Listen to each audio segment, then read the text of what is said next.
What's happening, everybody? Welcome to a brand new episode of Phillitin Words. Anthony Sanfilippo is here. I'm Bob Wankel. Friday morning, August 28th. Anthony live from Anaheim, California, at a Marriott that does not have power. So he's sitting in the hotel lobby with a very dark background, with earpods in, trying to do a podcast from a powerless hotel. This should be fun. It's every time I travel, Bob. Like every time I travel, I have these issues. And the one thing I just want to say before we get started here is if you're sitting there wondering, why is Ant talking slower today? It's because of this weird setup that we have. There are dozens of people here in the hotel with me who have no power. The only place that there's power is in the lobby. So they're down here charging their phones, doing their hair, like doing everything. So I don't want this show to be broadcast like loudly through this poor hotel lobby. So I'm going to talk a little bit slower because it's going through my AirPods. I hear myself like a half second later. And surely we will have no problems with the Wi-Fi. Everything will be totally fine, per usual. As the you Wi-Fi travel. seems great. Nobody has worse travel Wi-Fi podcast setups than you, but here we are. We're doing it. We're going to gut through it. Look, I got to say, you kind of tried to talk me into it. I guess I took the bait. The Phillies did this week in Seattle exactly what I expected them to do. I mean, like, I'm not going to sit here and puff out my chest because at the end of the show, I was like, fine, they'll win 2 out of 3. But you go back and listen to that show on Monday and tell me I didn't smell that from 3,000 miles away. I mean, quite literally. It was exactly what I expected. The absolute no-shows offensively for the first 2 nights, just kind of sleepwalking through these games. And I will tell you this, and this is why I said on Monday, after everybody was feeling so good, can the Phillies win the NL East? And I said, sure they can. Absolutely. Still have 7 games against the Braves. Sure they can. But they're not going to. And fast forward 3 days, and the Braves take advantage of a Dodgers team, which did not play that well this week. They sweep them out. Phillies lose 2 out of 3. And guess what? 3-game deficit's now a 5-game deficit. And with 28 games left in the season, the math becomes more difficult. The Phillies blew a massive opportunity this week to stay, stride for stride with the Braves. And not to say that they can't overcome it still, but they missed a big opportunity this week against a team that flat out sucks.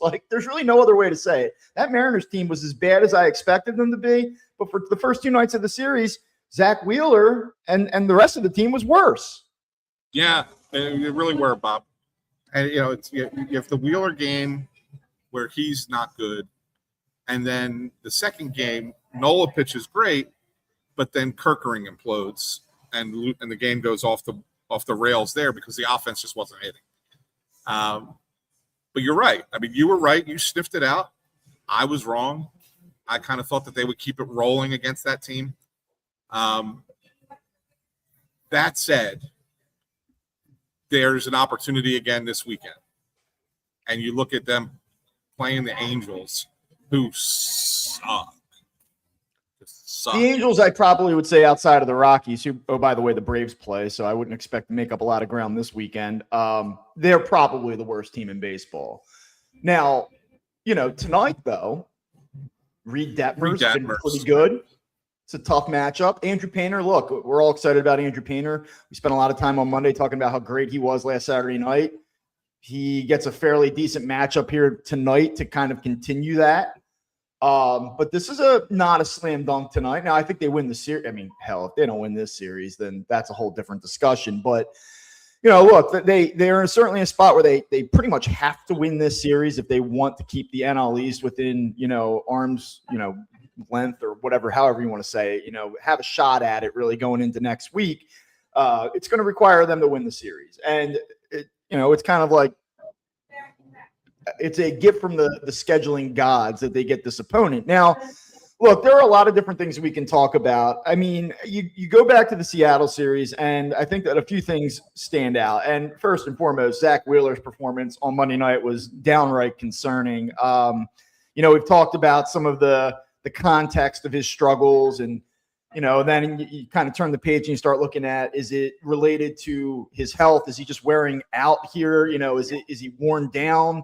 what's going on. The other night, the velocity looked okay. It still seems to be kind of more mechanical. He has no feel for his pitches. He's so many non-competitive pitches from Zach Wheeler right now. The walks are really troubling, and when he's in the zone, he's just getting pummeled.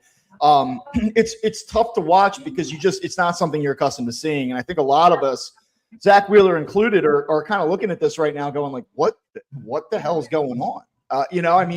And I kind of got that sense from him after the game on Monday night, listening to him talk, that he too is somewhat baffled by what's happening to him. And do I think he'll get it together? Like, reasonably speaking, yeah, like I do, but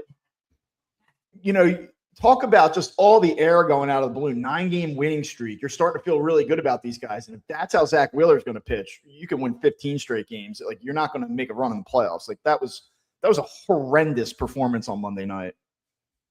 Yeah, it really was. I'm with you that I think that he'll figure something out. I'm going to lean into this more, Bob, because I said it a couple weeks ago, and I'm going to say it again now.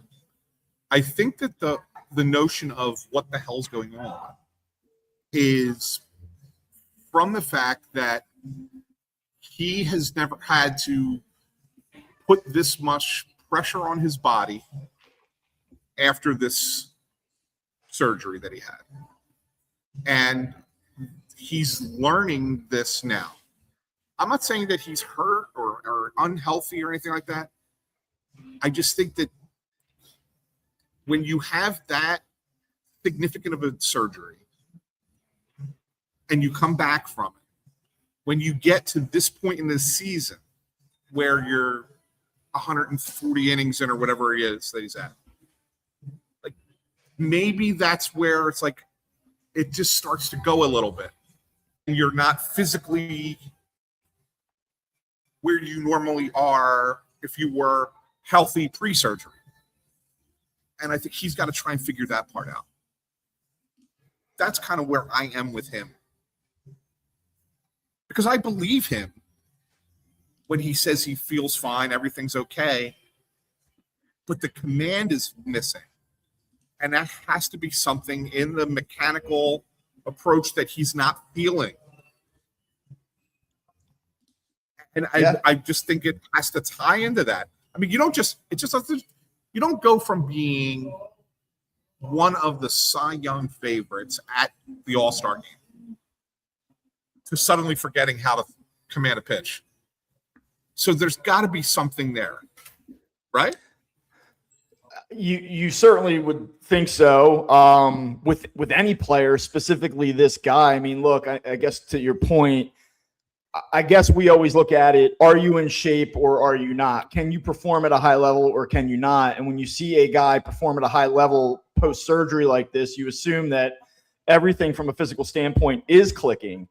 But, when we talk about fatigue and wearing down, we usually think about it in the scope of like one game. You wear down in the 5th inning or you wear down in the 6th inning, and you just wonder if you zoom out here, if this is more of his body, just given that he did not have the typical offseason, he wasn't able to go through that typical regimen. Like, he's so good that, there was some energy there at the start and he was able to come out and look like Zach Wheeler. But is he just reaching a point now where like the body's not in a position? There's just this certain amount of, when I say discomfort, I don't mean injury related discomfort, but just like discomfort in his own skin almost. Like, this isn't me. This isn't how I'm supposed to feel right now. And when I try to make this pitch, I execute it. And right now I'm not. And it's almost like an out-of-body experience, I feel like. And it's like He's a guy that just isn't comfortable with his tool set at the moment. And again, I think he will figure that out. It's impossible to just take the last 6-7 years and say like, oh, well,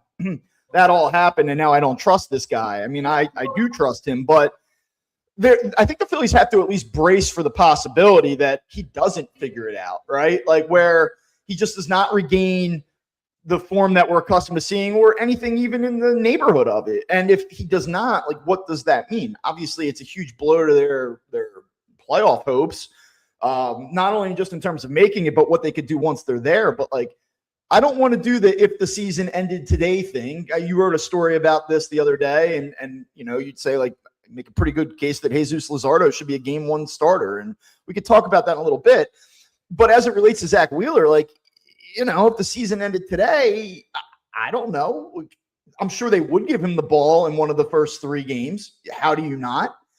But I would not feel good about that. I would make the Phillies an underdog against any playoff opponent in which Zach Wheeler is starting a game right now because I have no trust in him in this moment.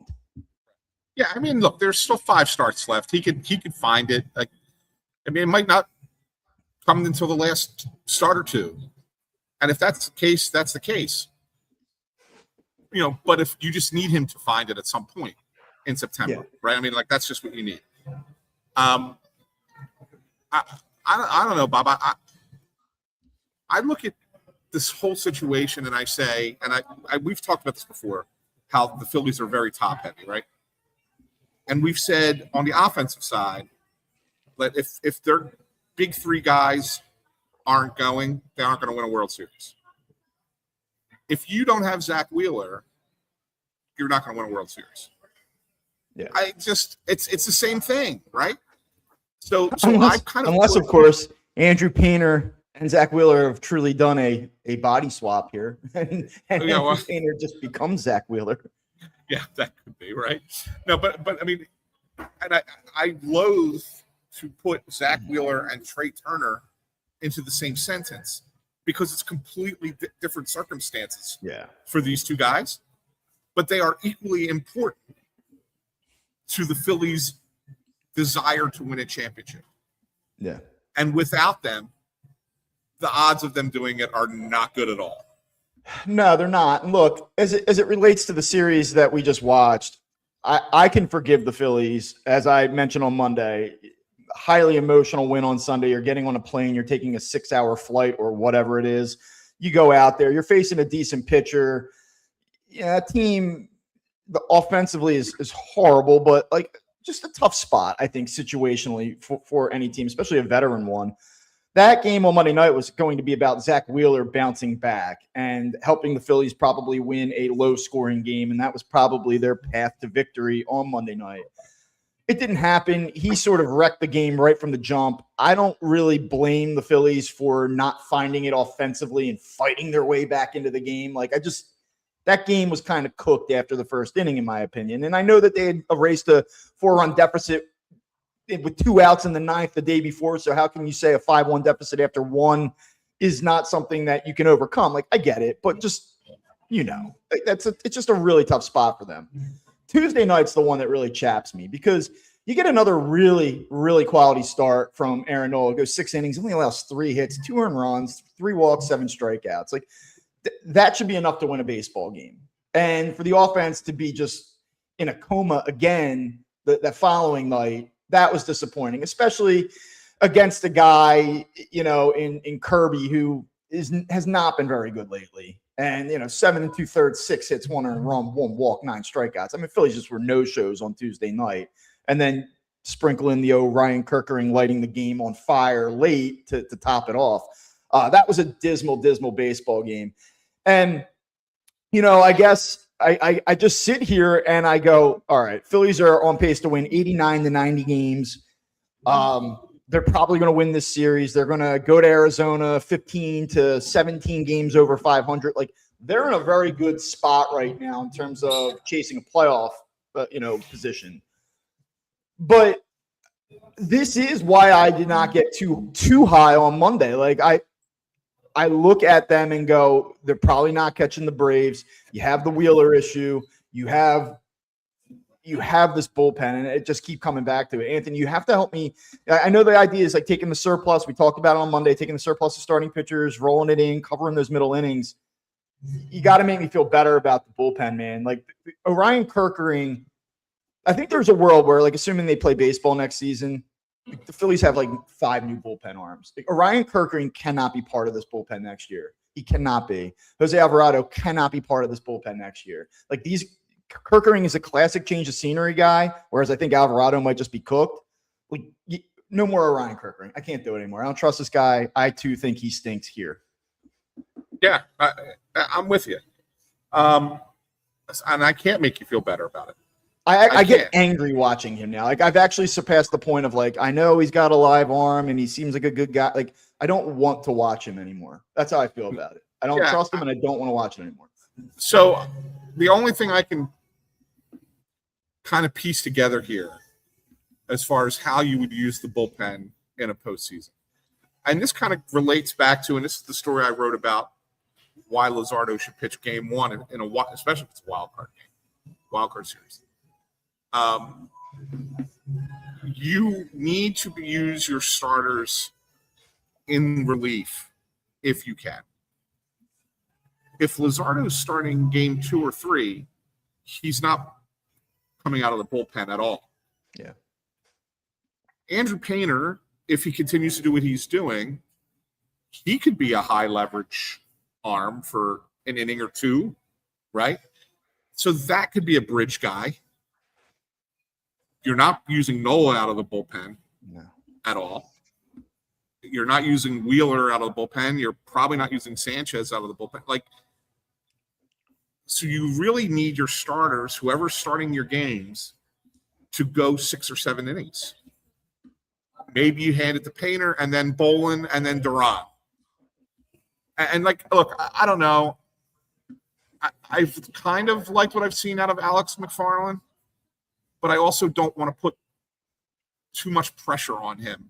Yeah, I'm so down on this group that I think you're going to continue to lean on Alex McFarland, and I think you're going to have to. And even in doing so, if he slots into a guy that really gets into the trust tree, where you're like, all right, 7th inning, 8th inning, it's showtime, go get him. Like, I still think they're short. I just think they're so short, even with him stepping in. And I know, like, every time you say, like, well, what can they do? Like, the Gage Wood name pops up. Like, can you give me any insight into that? Is that really something that they could toy with in September, or are we all just kind of like grasping at straws here? There was a suggestion they could do it a year ago, if you remember, Bob. And it obviously didn't happen. He's been really good. But he's been really good as a starter. Do I think he has the mental makeup to make that transition? I do. But are you doing that in the playoffs, in the major leagues? Like, I would need to see it beforehand. Yeah. And I feel like the Phillies would want to do the same thing. And if they don't call him up in September and try that out, I don't think that they'll experiment with Gage Wood in the postseason.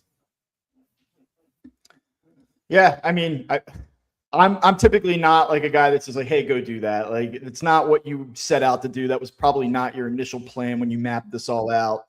But to borrow the refrain from the beginning of the year, it's like the window and is it closing and how many shots do you get? And I don't know, if you have a guy that you think can go get you a big out late in a game and miss a bat, sitting down there, come late September, early October, and you don't turn to him and these are your alternatives. Is it really truly going to stunt his development? Would you rather I'm at the point where would you rather roll the dice on Gage Wood making a on the fly transition down the stretch here, or go to Orion Kerkering with the game on the line? Like, how can you seriously talk yourself into that? He's proven to you time and time again what he is. And you know what? Like, I try so hard on this show. Like, I try to do more of the fan thing, like the high, the low, and kind of like let people like vent the way that I think a lot of people consume the games, whereas you have to do the more journalistic thing. But I also try to talk with like fairness, and I try to look to the numbers and the data. Like, I try to make sure I put something behind it, so I'm not just flying off the rails, like making up nonsense here. But like, how could anybody trust this guy? Like, I'm sure there's somebody watching this show that's like really still bullish on Orion Kerkering and like, this is why, and you guys are overreacting. Like, no, I'm not. He can't do it here. He's not going to do it here. He's just not. Yeah, it is what it is, Bob. The other big name that you mentioned is Nasty Nestor. Yeah, well, Obviously I saw that news break online the other day about how he went on the IL, and good news, it seems, I think anyway, that it was planned or whatever to allow him to ramp up. Yeah, more procedural than anything. But had that been an injury, you would have just said, my goodness. But yeah, I mean, look, obviously Nestor Cortez is probably something that at this point you look at as a flyer, and at least maybe he can help you eat up some innings in September at the very least. And we'll see. But maybe there's some world where he throws the ball well and he becomes an option for you. Like, they're going to need something to break in their favor that they don't have on their radar right now, because like as constructed with what they have, how these guys have been going now for an extended period of time, it's just really, really hard to see how they can navigate game after game after game against quality opponents and live to tell about it. It just does not feel sustainable. But we'll see. Look, I want to turn the topic to something a little bit. Before you do, go ahead. Before you do, I just want to throw this comment out from Sean Crowley. He says, I'm at the point where you just go to throw Wood and McFarland into the fire because the bullpen is a sleeky pipe and it's going to be a problem. Yeah. Well, I mean, agreed. 100%. The other day on Monday, I tried my best to get Trea Turner going. I ripped into him. I read you all of those statistics about how if the at bat really matters, boy, Trea Turner couldn't possibly be worse, and that he's been a disaster. And I too hate watching him play. And unfortunately, my reverse jinx attempt did not work. Trea Turner was 0 for 13 against the Mariners this week with 5 strikeouts. I thought my Trea Turner rant the other day was almost borderline therapeutic. It was for me. I feel like that some of the listeners may have agreed. Go back and find it if you have not yet heard it. It will make you feel better because I needed to get it off my chest. But now I will give you a different set of numbers. Nice palm trees behind you there. It's daylight now. Your backdrop is actually quite nice. It's a shame that the hotel doesn't have power in general. It looks like an okay place. Trea Turner, 139 qualified players this season. He's 127th in on-base percentage. 127 out of 139 in on-base percentage. And, oh, by the way, in his last 15 games, he's hitting 161 with a 246 on-base percentage and a 242 slug. That comes in a stretch where Bryce Harper is hitting 400 with a 483 on-base percentage and a 760 slug. Am I crazy? Or do you not take the worst hitter on your team and one of the worst, least valuable hitters in the entire sport and have him hitting before or in or around Kyle Schwarber and Bryce Harper? Like, I know it was something that was talked about on WIP this week. I hate taking WIP topics and bringing them onto our show. But, like, can you please, for the love of God, get Trea Turner away from these guys? Hide him. Get him out of the top of the lineup. He sucks. Oh, the problem is, who do you put there? Who gives it? Who cares? Who cares? Put a cardboard cutout of a right-handed batter where Trea Turner's hitting right now. Maybe he could take 4 pitches out of the strike zone and walk, which is something, by the way, that Trea Turner can't do. Good God, this guy. And by the way, another thing, he's 33 years old. Like, there is a real possibility. There's a real possibility that he's just booked. Let me put that on your existential crisis radar this morning. Like, he's not 27. I know he's still twitchy and can run and sprint speed, and he didn't lose his athleticism, so like he can certainly still play the game. But like, if I read another story about Trea Turner talk to Ichiro, or Trea Turner talk to the clouds, or Trea Turner was taking extra BP and he thinks he's close. Oh my God. Stop. Just do it. Just do it. Scott says, okay, now you're off the rails, Wankel. I don't need to read another story about how Trea Turner talked to somebody and he thinks he's close. Just hit the ball. I know he's a good guy, Anthony. I know he cares, and I know that he has all the talent in the world, and he can put it together in 2023, and he won the batting title. Okay, good, great, do it. I would say against a right-hand starter, I would be fine going 4 lefties in a row at the top and put Stott there. against a right-handed starter. Are you afraid that like a team that has like quality wipeout lefties out of the bullpen will just, take advantage of that late in games? I mean, is this a September thing or is this an October thing, in terms of what we're looking at? Well, we do it in September. And then hopefully Turner figures it out with less pressure. And then maybe you bring him back up there in October. I can appreciate, again, like just looking at the numbers, like his last 15, like 246 on base percentage. His last 7 games, he has a 161 on base percentage in the last 7 games. I know, as you said, the Phillies are top heavy. If they're going to get to where they want to go, they need Zach Wheeler. Theoretically, Trea Turner by far has the most upside of any alternative. And if they are going to make a run in October, Trea Turner needs to be a contributor to that. I am not so sure, though, that the Phillies need Trea Turner to be in the middle of of things and be close to an elite level player. And the reason why I don't know that they need him to do that is because he hasn't done it at all this year. Like, they're going to be a 90-win team more likely than not with this guy being a 0 for like all but 1 month of this season. There was a month where it looked good. The other months have been dreadful. And like, they've been able to overcome that. Like, yes, like their overall threshold as a championship contender, like you need them, but like let him figure it out somewhere else in the lineup. Like I'd rather, and you know how I feel about Alec Bohm, but like I'd rather Alec Bohm hit 2 at this point.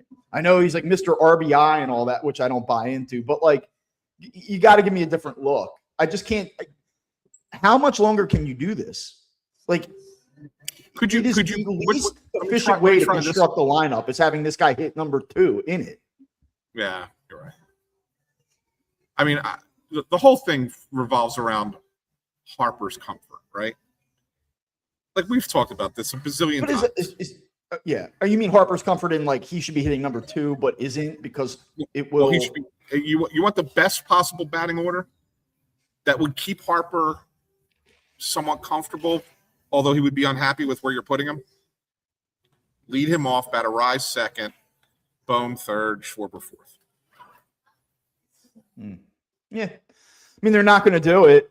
No, of course they won't. What they're going to do is close to what they're doing here. But I think the one thing they could consider is, and by the way, if like, what I don't want to pin on Trea Turner was this idea, like he was unwilling to move from shortstop. And that's why the Phillies reconfigured their entire starting defense, or that like Trea Turner would scoff or be offended at the suggestion that he be dropped further down the order. Like, I don't know that to be true. They've done it before. Like, yeah. Would he be thrilled? I don't even, hell, there's part of me that wonders if he'd be like, thank you. Like, right. I don't think he's like some selfish guy. Like, and I feel like some people are putting that on him. I don't think that's fair because I don't know that to be true. And I've never really heard anybody that matters suggest anything like that. Yeah, he's not. I mean, he came here to play shortstop. He wanted to be a shortstop. I don't blame him for wanting to stick at shortstop a couple of years ago. Like that's not necessarily selfish, Yeah, and that was also something that came up, Bob, when they moved all the guys around defensively, and he stayed there. Somewhere that was born. I don't know where it started, but that like he refused to move off of shortstop as part of this reconfiguration. There's no truth to that whatsoever. Yeah, like it just wasn't. It wasn't part of the plan. Like it wasn't. Yeah, I mean, the Phillies, for their part, have said numerous times that they didn't even approach him about it. Right. Yeah. Which then I've heard people in response to that say, "Well, they didn't approach him about it because they know that he's unapproachable." And I'm like, "Well, that's not fair. True. That's not fair or necessarily true." So I don't want to pin that on him. It's not that Trea Turner is selfish or a bad teammate. That's not my rant. Someone else can give you that, but that's not what I'm saying. What I'm saying though is that if there is an idea that we are trying to get Trea going and we feel that it would hurt his confidence if we were to remove him from this spot in the order, like I can't go for that. I can't go for that anymore. And maybe he is close. Maybe whatever conversation he had the other day and they wrote about, like maybe it's coming and he goes absolutely bonkers in September and he has this big Trea Turner moment in October and we all say, that's awesome. Good for him. It's not like I don't want this guy to succeed. But at some point, like, when do you just take this overwhelming large sample of data and your eyes and say, like, we can't do this anymore? Now he gets like Reed Detmers tonight, and he went 0 for a series and was horrible last weekend. Do I think like he gets a hit or two tonight? I do. Like, I think because he's not this bad, but like he's not right, and he's not the guy that they need him to be or that they want him to be. And I just feel like at this point, slip him down the damn order for a little bit and see if he can figure it out down there and get something going. Because you can tell it's killing him. There is one thing that is absolutely undeniable in this whole thing. You can see on his face that it is killing him that he's not contributing. And I give him credit for that. Like, good guy, cares, all those things. But like at the end of the day, like, that's not what this is. That's not what this game's about. You got to produce. Yeah. I want to just address this because we have a couple different commenters, regulars, people that we love that are on our show twice a week. Every time we're here, putting some stuff up there that makes zero sense to me. Okay. Kyle Seiler, our good buddy, wants to put Justin Crawford number 2. He says, I know he's been good lower in the batting order, but just take a risk. He's got 100 games now. Let him try. He could be like Placido Polanco. And then GJG says Crawford reminds him of Juan Pierre without the stealing. I don't see either of those, nor do I think either of those should be in the top of your lineup. He's a sub 700 OPS guy. Okay. I agree with you big picture about Justin Crawford. We've had the Justin Crawford conversation about like what he could be.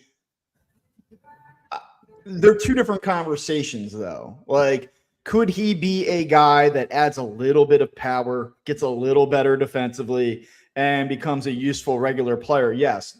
Now, in this moment, for what we're trying to address, in his last 30 games, Justin Crawford's hitting 305. Okay. And in his last 30 games, he has a 742 OPS with a 352 on base percentage. So, there's part of me that goes, well, certainly that's better than what they're getting right now. But, I mean, I just don't think that there's enough. The 352 is fine. Like, I don't think that's sustainable because I don't think he's going to continue to hit 310 the remainder of the year. Like, I don't know. And I also don't know that I also look at him. I look at it a little bit differently, Bob. He's batting predominantly 9th. I know he bats 7th or 8th sometimes if Stubbs is catching or whatever. I think he's getting pitches to hit because Schwarber's behind. Yeah. You start putting him into a spot. I mean, I know you still have Harper behind him, but I don't know. I don't see that. Not only that, they don't play him against lefties. So if you have a left-handed starter, you're going up against Chris Sale next weekend. You're still hitting Justin Crawford too? Do you think that the stability of the top of half of the lineup is kind of more important overall than trying to play matchup? Like, I mean, okay, yeah, Chris Sale is going to pitch next weekend, and certainly I wouldn't expect Justin Crawford to play in that game. Does that matter? Like, does that matter in terms of letting him get some run? By the way, I'm with you. Like, I personally would not hit him second, but like if you're gonna hit 4 lefties in a row, it's got to be 4 lefties who hit left-handed pitching or are at least competent against left-handed pitching, and that's Schwarber, Stott, Harper, and Arise. For what it's worth, I mean, they've only allowed him to have 50 at-bats this year against lefties. He's hitting 220 with a 304 on base percentage. And a 524 OPS. Yeah. It's been a while. Yeah. Because he was playing against lefties at the beginning of the season, and then they just stopped at some point. Yeah, the reality of it is that they're just, if you were to say, what does this lineup need, and you were diagnosing its deficiency, it is Trea Turner being the guy that they signed Trea Turner to be. Unfortunately, how many times have we said that over the last few years? Like, they don't really have a great alternative. Talking about putting Bryson Stott up there. Bryson Stott has been, he had a good game the other day. I think he had 3 hits, but he was cooling down a little bit prior to that. Like, he's another guy. Like, do you want and I'm as big of a Bryson Stott believer as there is, but like, is that the guy you want hitting 2 and lining up those 4 lefties? Like, I don't love that, What if you led him off and back Schwarber too? You could do that. I mean, the one thing about Stott. But then when you're playing Crawford, you're going left. Like, I mean, that's a lot of left. That's like 5 lefties in a row now. That's then you would probably have to swap Crawford and Real Muto just to break that up. Yeah, it's tough. I mean, the Crawford thing is really interesting. Like, that's a great off-season topic. Like, I think for this team where we're at doing a show right now where they are in the season, like, he's done a nice job, right? Like, I think he might end up hitting 270 as a rookie. He kind of shows you some of his limitations. He's interesting. I personally don't think he's all that valuable. I really don't. But I think if the growth happens, then I do think he's valuable, right? Like, I think his like long-term outlook, you could raise the bar a little bit and say like, all right, that's like a pretty good player. If this is all he ever is, like, this is a pretty limited player in my opinion. But I just don't feel like we're at the point where you graduate him to the top of the order in the playoff race and then say like, go get him. So it's like one of these situations where I have the complaint, but I don't have the solution. Yeah, and that's fair. Yeah, and here you go. Chris, my love for Crawford, and he should be moved up in the lineup. Like, can I just say, like, I feel like wanting to move Crawford up in the lineup is born out of looking at recent batting average and nothing else. Yeah. I just think it's like, people are so caught up in I get this, average. by the way, Anthony. Chris, I get it. Like, for me, it's like, let's take the thing that's not pissing me off as much right now and feature it more. Like, that to me is what that move would be. But I just don't know that that profile long-term is best for them, and I don't think it's best for him. That's my opinion. I could be dead wrong. And I also can appreciate, because given how I started this conversation, almost anything would be better than what you're getting out of that spot right now. I do get it. Why do I hate small ball? He's talking about no. It's me. Okay. I think that's supposed to say "and." Yeah, because the N is next to the B and the T is next to the R. Got it. Yeah. I don't hate small ball. What I know is you can't win a championship with a bunch of guys that have low OPS. You just can't. I don't dislike Justin Crawford, right? But I also know that batting average is not what everybody thinks it is. It's good, right? If you have a guy that hits 300, that's great. But you got to be productive. Like, just being an empty hitter, what does that do? Right?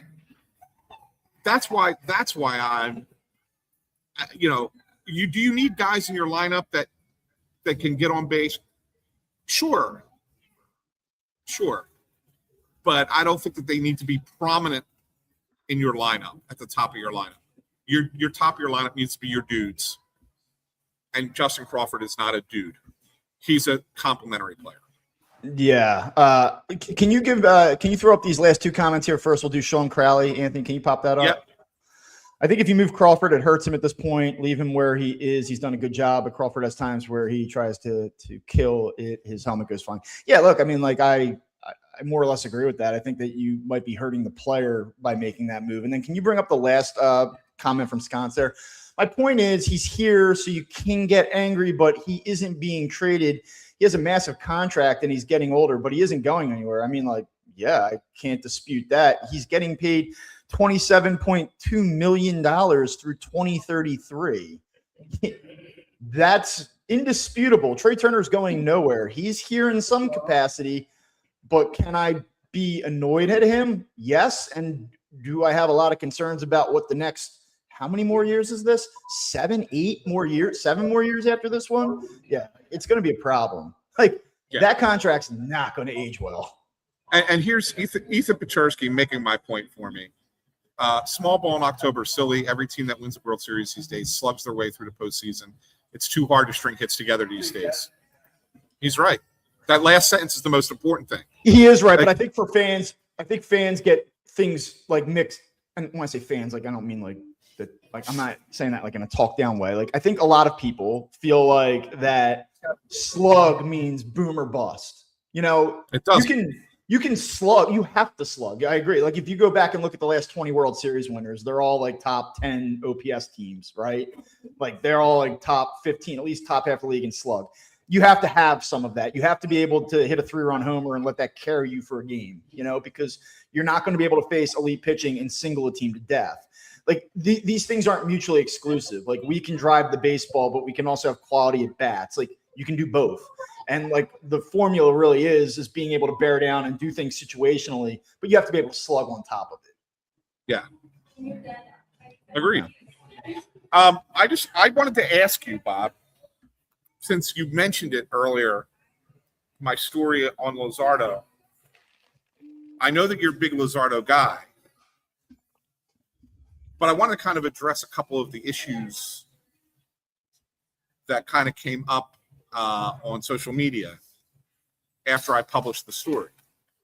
So first and foremost is there are some fans who push back against my idea of starting Luzardo in a game one of a series because he's not as good at home as he is on the road. And Sanchez is better at home than he is on the road. So assuming the Phillies, let's say they catch the Cubs, right? And they're playing the Cubs in a wild card, and it's at Citizens Bank Park. That's the assumption we're making here. Am I wrong to still think that Luzardo is the better guy to start game one? Just because he has an ERA that's ballooned by a couple of bad starts in April or May? Yeah, unfortunately, I'm the wrong guy to have this conversation with. I don't care about home road splits over 1 year. Good. I want the guy that I think is throwing the baseball better when the game happens, and the added benefit, which we just talked about, which is he has the flexibility that you can bring him back, whereas the other two guys do not have that same flexibility. I mean, Christopher Sanchez, they could try it, but we've seen Luzardo do it already. You kind of get the sense that he's programmed more to do it. And given the innings that they would have to cover in a potential deciding game, I would rather have Jesus Luzardo available to do that. And to me, that supersedes any other talking point about the conversation. Yeah. I think so the home road thing. Also, by the way, like if you really want to talk about like splits and matchups, like Christopher Sanchez gave up like 4,000 hits to the Cubs earlier this season. Like if that were the hypothetical in this specific instance. Yeah, for sure. So so you're agreeing with me that if things continue to progress the way that they have over the last couple of months with starting pitching, that it makes more sense to start Luzardo game one. Cool. How would you then go 2-3? Assuming that everything is on the same track that it is right now? Yes. They're not going to not start Zach Wheeler if he's healthy, even if he's bad, for another 5 games. I feel like they're going to start him. And so I would break up the lefties, number one, and I'd probably start him game 2. And I know people don't like this, but I think it's smart. I think you have to see what's the result of game 1. If you get game 1, to me, you take a shot with Wheeler in game 2 and then leave Sanchez as the decider in game 3. If you lose game 1, you have to put the best guy on the mound in game 2 to give yourself a shot in game 3. So I would leave it open. For some reason, people love to see it etched in stone. Like, well, game 1, game 2, game 3, let's go get them. Who gives a shit? I agree with you 100%. 100% on this. But baseball teams don't like doing that. The Phillies didn't like doing it last year. Like, they had that same kind of conundrum last year with the Dodgers because, you didn't have Wheeler, blah, blah, blah. Like, why didn't they think of it that way and say, let's see the result of one game before we announce the starter of the next game? Like, I don't understand why they have to have everything so structured. I've heard it suggested that Aaron Nola should start theoretically in this situation just based on recent performance. And it's really interesting to see how teams evaluate all of the different variables. Like, does past postseason performance really matter? Which splits matter to you, which don't as much? How much does recent performance factor into it? Because the idea, if you go back a month ago, of starting Aaron Nola in a wild card series over potentially Zach Wheeler, that would have been like fall out of your chair laughable.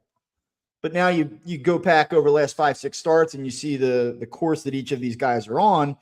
And while I wouldn't do it, if you said to me, like, look, you have to put the 3 best guys that you have in the moment out there, it's not like an insane commentary. But I just, given Zach Wheeler, who he is, his history, I just don't think there's any shot in hell he's not starting one of those 3 games. Yeah, for sure. I got one more comment from Kyle Seiler that we got to get to here, because I think he's missing something. He says, all right, whoa, Bob, when a batter's on base, it changes how the pitcher has to pitch to a hitter. So, for example, if Crawford or Turner are on base, they have to worry about the steal. It's crazy to say that it doesn't help hitters. You've lest Kyle forget, Bryce Harper drives him absolutely insane when guys are in motion when he's hitting. He hates it. He does not want guys running. Yeah. So you don't need a guy who's a threat to steal on base in front of Bryce Harper. You could have Usain Bolt at first base. Like it's not happening. Yeah. Yeah. So, yeah. Speaking of which, Bryce Harper, by the way, this is how I want to end today's show. Are we underappreciating Bryce Harper? Well, I put it in the description, Bob, that you were prepared to give him his elite title back the way he's been playing. I'm a big, like I've said it on the show, I've texted you, I feel like 890 from an offensive perspective, that is elite. And he is sitting over top of that right now. In fact, he's got a better OPS than Kyle Schwarber in this moment. How about that?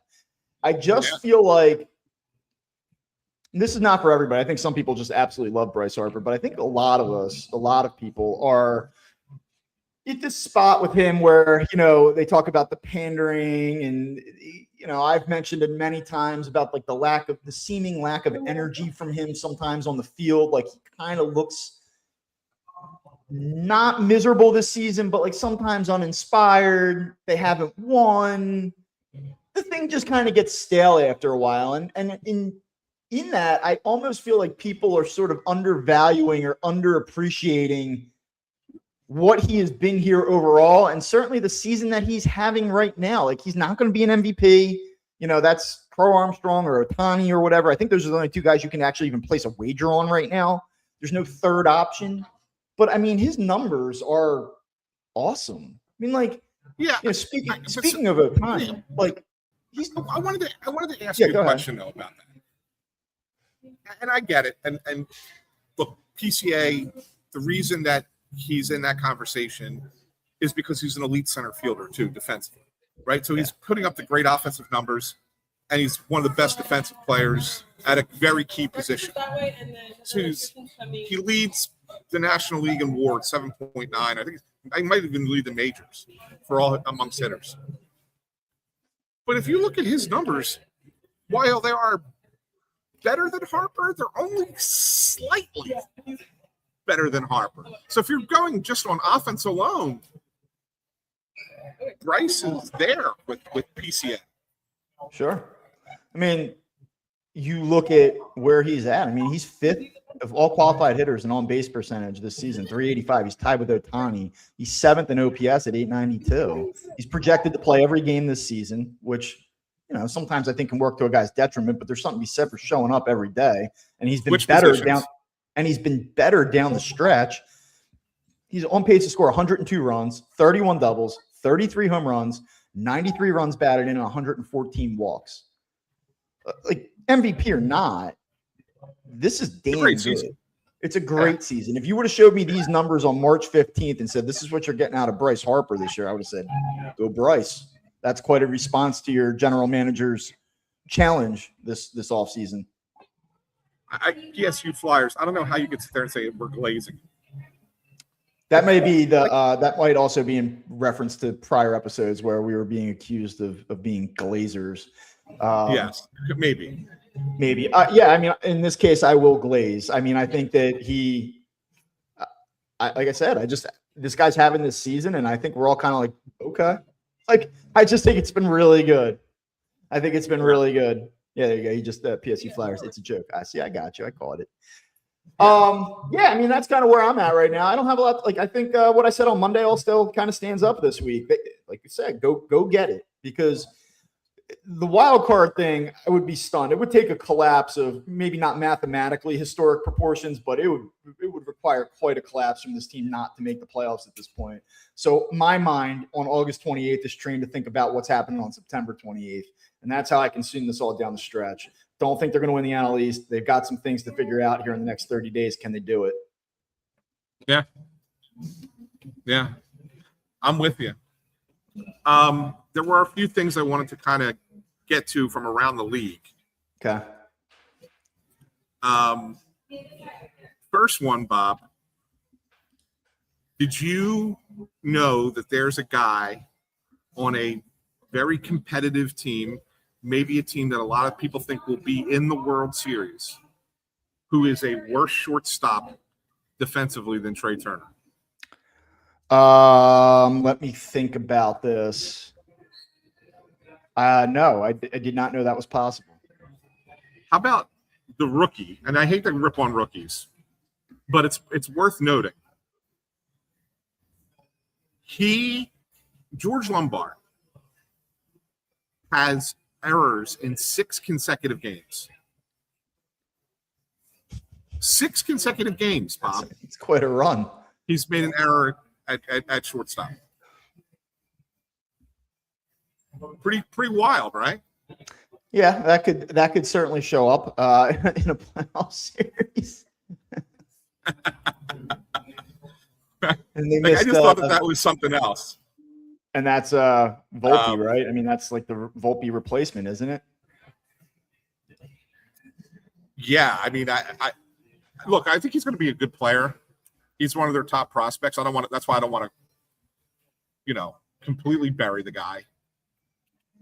But it's something when you make an error in 6 consecutive games. It's only happened once before. I think it was 1926, and I forget what the guy's name was. It was do you look at that do you look at that and you kind of say, like, that's mental? Or, like, do you know anything about his defensive profile? Like, coming in is like he's somebody who's supposed to have like a plus glove and it's just not working out, or?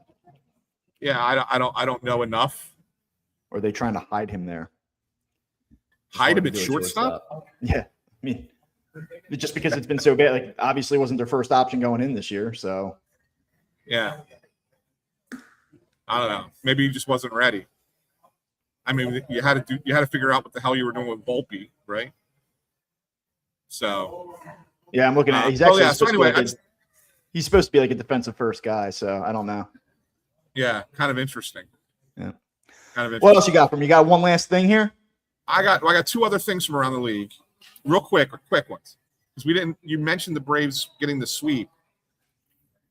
I just wanted to bring up how Chris Sale pitched against the Dodgers.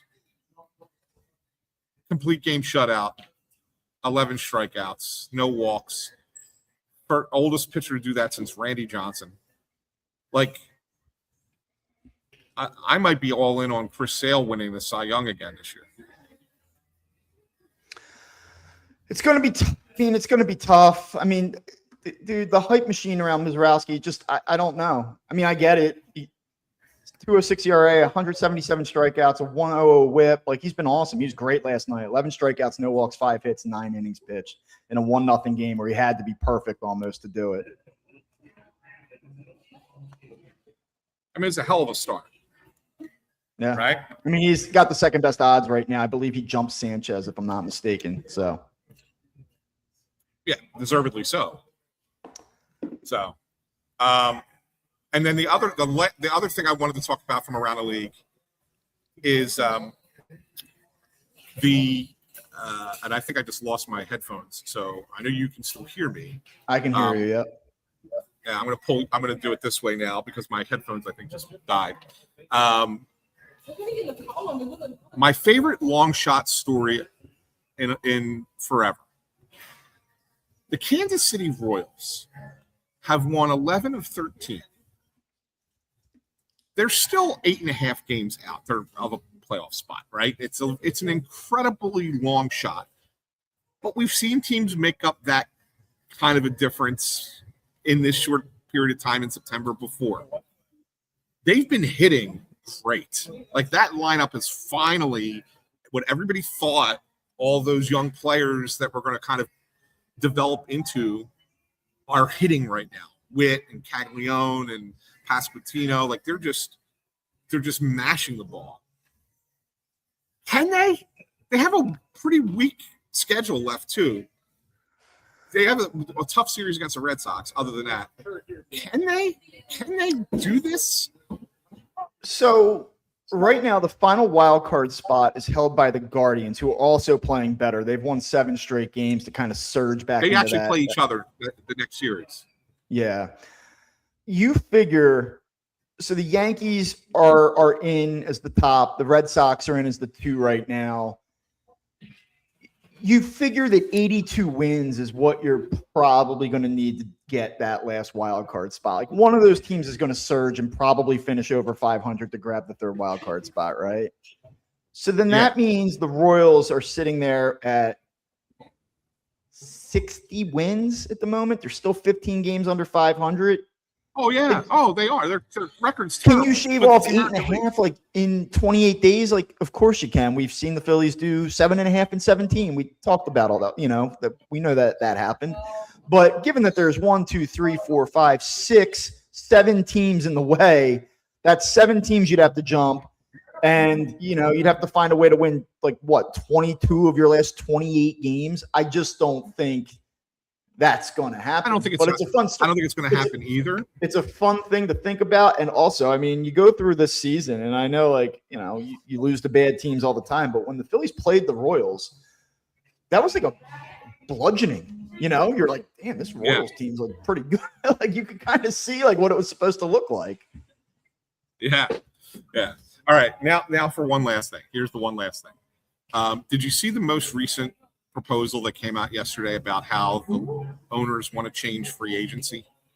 Yes, I did. They want to create windows, essentially, like 2 to 3 week periods, and then shut it down and then reopen the window in February. I did see that. Yeah. Yes. I think this is appalling. I think it's so short-sighted, because what that does is that takes the sport out of the conversation for weeks at a time, because nothing can happen.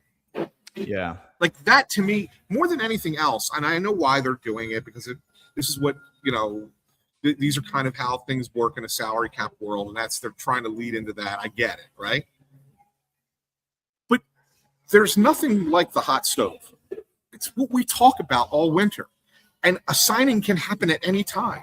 Like, that's what's really cool about it in baseball.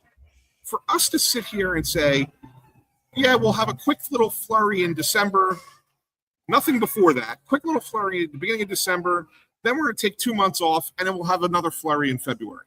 Like, you've basically rendered baseball not even in the sports conversation for 2 months. Well, now somebody would say, well, look, the NFL, they basically open, a tampering period the first couple of days of free agency. It's crazy, and then everything kind of dies. The difference between that and what baseball has going on here, though, is that with the NFL, they're always in the conversation. It's free agency. It's the draft, which is just 2 months of talk and projection. And even the schedule release to some degree is a newsworthy event. These things in baseball are not newsworthy events. Not only is there not a ton of talk leading up to the baseball draft, unless you're really hardcore, the draft itself is borderline unwatchable. So it's not an event. It's not something that keeps the ball rolling, keeps the momentum of the league and the sport moving throughout the offseason the way it is in the NFL. Just for what it's worth, Bob Nightingale put out a text from the Players Association in response to this, and it said the league, through their propaganda arm, is promoting their latest set of roster and transaction proposals as player-friendly. Major League Baseball expressly conditioned these proposals on the players' agreement to a salary cap system, which would drastically reduce overall player compensation, eliminate fully guaranteed contracts through escrow, and turn back the clock on fundamental player rights. So what you have here is that was union executive Bruce Mayer. This is just a thing where, again, it's all posturing. It's all before the showdown. They're doing their dance here, looking kind of across the way. And I've read that there's been some more optimism lately that they are going to get through this and get this going for next year. But this story, like these stories, to me, it's like it sucks. It's a shame that we're going to have to go through this. And it's gonna be ugly, regardless of the timeline of how this gets figured out. Like, no fan wants to read this stuff. This is not a fight where there's the fans are backing aside excitedly or rooting for what's right here. Nobody cares about any of this. To me, it's almost like I wish they could just do this all closed door and get back to me when it's ready to play. Bam Man says the owners are committed to ruining baseball. They are genuinely incapable of strategic thinking. The problem is for the owners that their strategic long-term financial goals are not in line with what is best for the product. And that is the tension point here. So if you want to run a business, the way that the owners think is it's totally sensible. Yeah. If you want to create the best product possible and keep your fans happy, it's just antithetical to what they're doing here, and that's the problem. All right. What do you got for this weekend? And then we'll wrap it up. 2 out of 3. I don't trust them to sweep. So 2 out of 3 and 3-3 going into Arizona, where I do think they're going to win 2 out of 3. So I think they're going to come back 5-4. They're going to sweep the Angels. Tonight's the one, man. That's the one. Yeah, I know. Tonight's the one, but I think they're going to sweep the Angels. Okay. We'll that would be nice. I've been a little bit better on the road. A 4-2 week would be completely acceptable. That would be fine with me. Yeah. So that's what I got. All right. Well, that'll do it for us here on Phightin Words this week. I want to thank everyone for tuning in. As always, if you want to subscribe to Phightin Words, you can get us wherever you get your podcasts: Apple Podcasts, Spotify, Amazon Music, Pandora, all of those and more. We're on every one of them. Find us there. You can even ask Alexa to play Phightin Words if you're just like doing work around your house and you want to listen. Just ask her and she'll do it. But if you want to subscribe, the best place to subscribe to Phightin Words is right here on YouTube. Click that thumbs up, ring the bell. If you're doing it on mobile, hit the hype button. It's all does well for us. Make sure you never miss a show. If you're listening in the podcast feed, you want to find us on YouTube. It's youtube.com/@Phightin Words.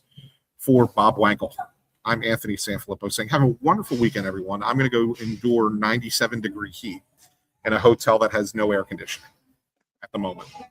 And we'll see how I survive this. But anyway, have a great weekend, everyone. And Bob and I will talk to you on Tuesday because I will be flying back on Monday.